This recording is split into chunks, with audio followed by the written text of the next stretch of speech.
Okay, let's jump right into a really remarkable piece of text today. We're doing our deep dive into chapter 31 of the book of Job. Mm, And our mission really is to unpack this incredibly detailed declaration of innocence Job makes. It's like his final defense, a sworn oath. absolutely. It's this big statement before God. And we want to see what it tells us about, the ethics, the worldview Hmm. in this ancient context. Yeah, exactly. So we're getting straight into Job basically laying it all on the line. These are intense personal claims about how he's lived. And what's so striking about Job 31 is how it's put together. The structure and just the sheer scope of it. Right. It's not just him saying, oh, I'm a good guy. No, he gives this comprehensive, almost legal-sounding defense. Legal sounding. Yeah, he's itemizing like every part of his life and declaring under oath, I'm blameless here. And it's structured using these things called conditional curses. Conditional curse. Okay, what does that actually mean? Well, think of it like this. Job keeps saying, if I've done this terrible thing, X, then let this terrible thing, Y, happen to me. Oh, okay. He's calling down a curse on himself if he's not telling the truth about his innocence. Yeah. It just adds this incredible weight, this seriousness to everything he says. Wow. He's putting his own neck on the line, basically, with every statement. It's his way of saying, look, I'm so sure I'm clean, I dare God to punish me if I'm lying about any of this. Wow. Yeah, that completely raises the stakes. He's not just talking, he's swearing this oath, almost daring the divine to find a flaw. So where does he kick off this huge defense? He starts right where you might expect potential sin to begin, inside his inner life, specifically his eyes and his thoughts. Okay. He declares, I made a covenant with my eyes not to look lustfully at a girl. So it's not just about, avoiding the act of adultery. It's Yeah. about controlling the desire itself, the intent. That's setting the bar incredibly high. I mean, most ethical codes we think of focus on what you do. Job's holding himself to account for his thoughts, his intentions, before they even become actions. What does that tell us about the ethical world he's operating in? It suggests a worldview where God's gaze goes right past the surface, deep into the heart and mind. Yeah. It implies this really deep link between inner purity and outward righteousness. And Job connects this straight away to how he understands divine justice. Yeah. Right after that bit about his eyes, he asks, for what is man's lot from God above? And he answers it himself, right? He says the lot for the wicked is, well, ruin and disaster. Precisely. He's stating his core belief, the one the whole book is wrestling with, that punishment only lands on the wicked, and a just God only punishes actual sin. Mm. And since he's convinced he hasn't done these things, not even the secret ones, well, his suffering logically has to be unjust. He's absolutely certain God sees his ways, counts every step, and therefore must know he's innocent. So he's not just claiming innocence, he's almost demanding God verify it. He says, let God weigh me in honest scales, and he will know that I am blameless. That image, the scales, it's really vivid. It is. It's like a direct challenge. Audit my life. I'm confident it'll balance out perfectly. It's such powerful imagery, isn't it? Scales mean justice, fair measurement, truth. By calling for honest scales, Job's saying, look, if my life is measured objectively by God's own standards, the result will be my vindication. It's this bold assertion of self-righteousness, which is really central to his whole problem. How so? Well, he believes his righteousness should guarantee a good outcome, prosperity, blessings, not this suffering. Right, right. And he gets really specific to back up this challenge. He moves from those inner thoughts to his general conduct, like avoiding dishonesty. Yes, exactly. He says, if I have walked in falsehood or my foot has hurried after deceit. So now he's covering lies, deception in his actual dealings. And the consequences he calls down on himself are tied to his work, his livelihood, aren't they? If he's been deceitful, he says something like, then let others eat what I sowed, let my crops be pulled up. That's it. The conditional curse hits him where it hurts his wealth, his food source, the very things he's already lost in the story. He's essentially saying, look, if I'm lying about being truthful, then I absolutely deserve the ruin I'm currently experiencing. It just keeps adding layers of gravity to this oath.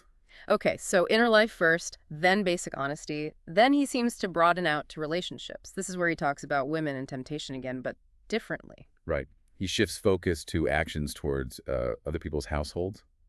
He says, if my heart has been enticed by a woman, or if I have lurked at my neighbor's door. Lurked at his neighbor's door. Yeah, and the curse.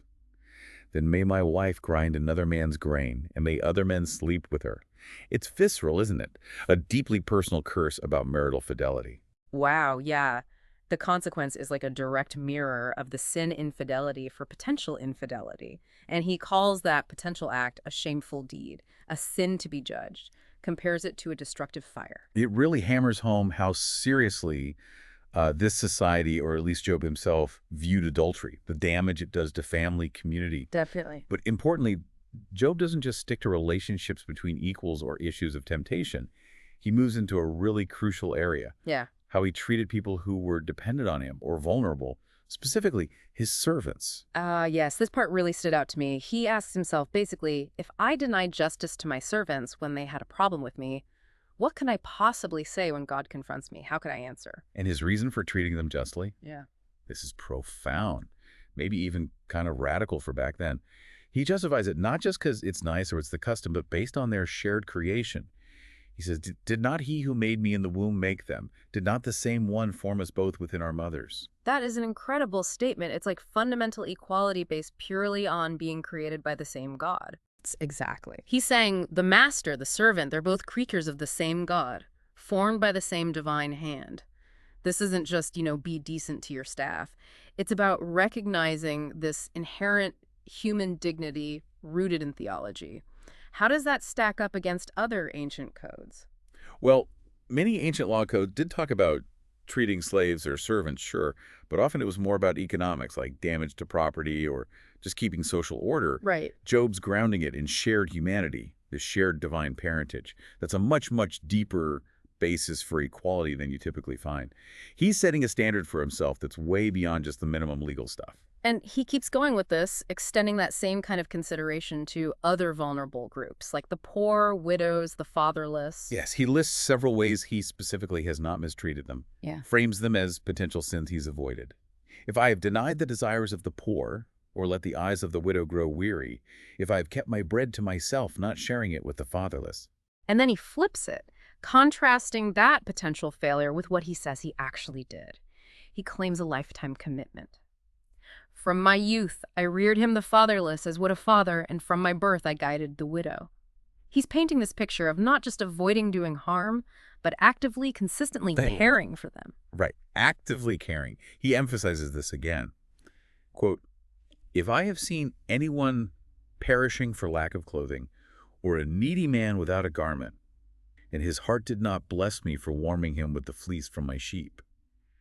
The implication is clear. Mm-hmm. He did provide for them. His actions brought gratitude, a sign the help was real and felt. And he connects potentially abusing his power back to some pretty severe personal consequences. He says something like, if I raised my hand against the fatherless, knowing I had influence in court, then let my arm fall from the shoulder. Let it be broken off at the joint. Yeah. This is him acknowledging the temptation that comes with status, with power. Having clout in court meant he could have potentially exploited the fatherless, maybe gotten away with it legally. By invoking this really graphic physical curse on himself, if he did do that, he's underlining just how seriously he takes using his position to oppress the vulnerable. It's quite a statement about justice, especially where he held power others didn't. It's interesting, though, that his motivation, or at least part of it, isn't presented as purely selfless. He admits a healthy fear of God, doesn't he? He says, for I dreaded destruction from God, and for fear of his splendor I could not do such things. Yeah, that adds another dimension, doesn't it? While he's busy asserting how blameless he is in daring God to judge, he also admits that, well, reverence and fear of God's power, God's holiness, that was part of what kept him from sinning. Okay. It's a reminder that even this incredibly righteous person, in his own view, is still operating within a framework where you're accountable to a really powerful God. He also gets into temptations around wealth and worship, two areas where things can go wrong ethically in, well, pretty much any culture. Right. If I have put my trust in gold, or said to pure gold, you are my security, if I have rejoiced over my great wealth, the fortune my hands have gained. So trusting wealth is the issue. Yeah, it's presented almost like idolatry, right? Betraying trust in God by putting it in money instead. It's not that having wealth is automatically bad, Right. but making it your ultimate security, your main source of joy, that's where he says the line is crossed. And then he includes literal idolatry too, like worshiping the sun and moon. If I have regarded the sun in its radiance or the moon moving in splendor, so that my heart was secretly enticed and my hand offered them a kiss of homage. Then these also would be sins to be judged, for I would have been unfaithful to God on high. Got it. Exactly. So it's a clear rejection of worshiping nature, the cosmos. He explicitly calls it being unfaithful to the God on high. So his ethical system covers both material stuff, how you relate to wealth, and spiritual integrity, rejecting false gods. And then he tackles his attitude towards enemies. This feels like maybe one of the highest ethical bars he sets. It really does. If I have rejoiced at my enemy's misfortune or gloated over the trouble that came to him. Wow. Most ancient codes, if they even talk about enemies, it's usually about, getting revenge or justice for wrongs done to you. Right. Job claims he didn't even feel happy when his enemy had problems, let alone try to cause them. He contrasts this potential failing with his actual practice. I have not allowed my mouth to sin by invoking a curse against his life. So he's saying he didn't harm them physically, didn't seek vengeance, and didn't even take pleasure in their suffering or curse them. That's the claim. It's a standard that definitely echoes much later religious and ethical teachings about loving your enemy, or at least not reveling in their downfall. Pretty advanced thinking. And he comes back around to more public virtues too, like hospitality, reinforcing that he wasn't just good in private, but also in the community. He claims his whole household could back him up, that no stranger ever had to sleep rough, for my door was always open to the traveler. Hospitality was a big deal back then, wasn't it? Hugely important in the ancient Near East, often seen as almost a sacred duty. By including this, Job showing his righteousness wasn't just internal or about the vulnerable people he directly dealt with.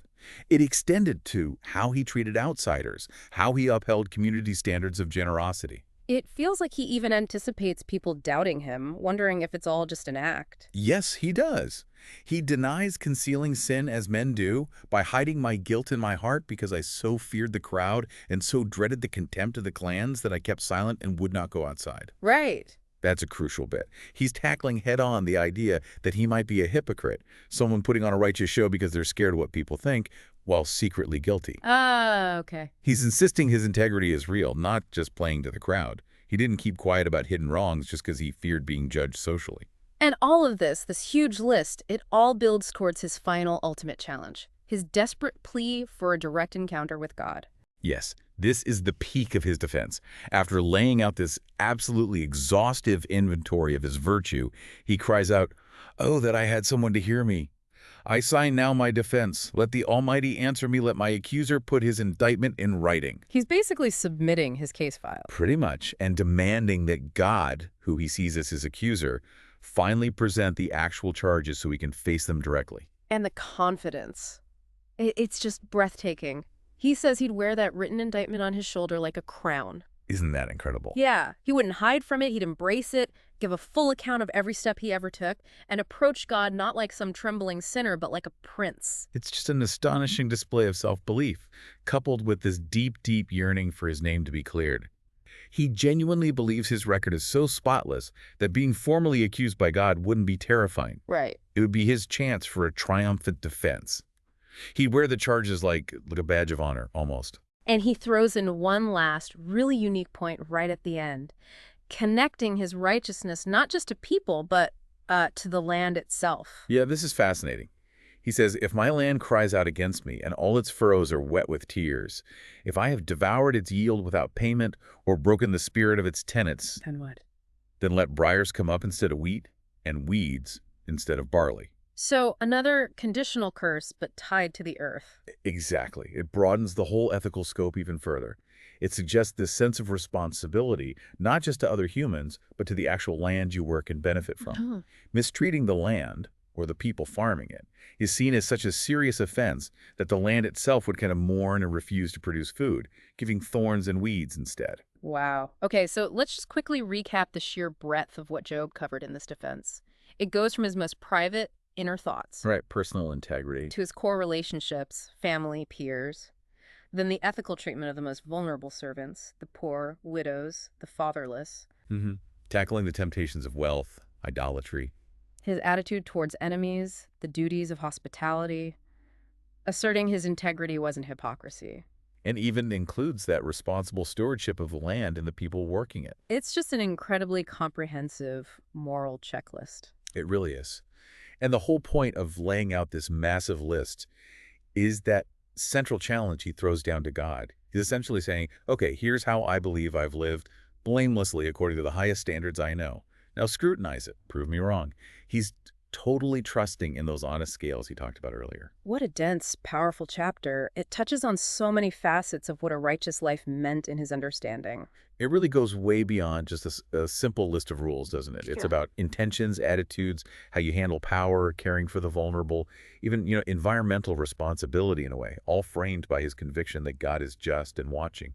This detailed list of things he didn't do and virtues he did uphold, it paints such a vivid picture of what was considered an incredibly high standard, maybe even the ideal, in Job's world. It really makes you think about the scope of ethics back then.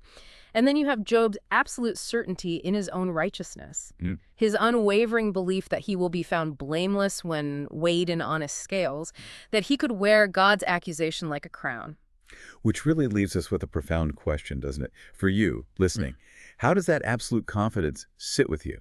How do we wrestle with Job's conviction of his own blamelessness when, well, the rest of the text and maybe our own experience or beliefs might suggest that being found truly blameless by a divine, perfectly honest scale?